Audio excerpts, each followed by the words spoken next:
Lucas Lima, de frente pro gol, vem CRB, colocou no canto e é gol!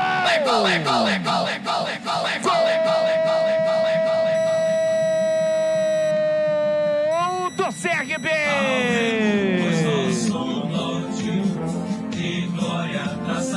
Lucas Lima tem a 33 estampada na camisa, recebeu livre na entrada da grande área, armou o chute com a canhota no cantinho de Peguarari, que se esticou, mais nada pôde fazer. Um belo gol do CRB, faz a festa a torcida do Galo da Pachuçara. É gol do time alagoano. Lucas Lima, pé canhoto, bateu bonito na bola, aberto o placar, 5 minutos de segundo tempo, tá registrado.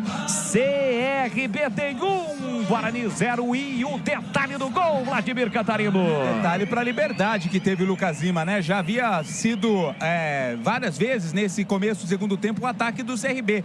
E mais uma vez a defesa do Guarani não marcou. Lucas Lima bateu no cantinho direito do Peguarari, que nada pôde fazer. Tá aberto o placar no Rei Pelé, 1-0. Valdemir Gomes, o da palavra fácil, liberdade total pro Lucas Lima. O CRB sai na frente, Tigrão.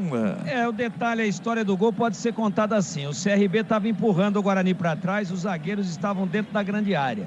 O CRB trocou passes na intermediária e a bola foi para o Lucas Lima. Estavam os dois Mateus, o Barbosa e o Bueno, um do lado do outro, conversando, trocando figurinha. Ali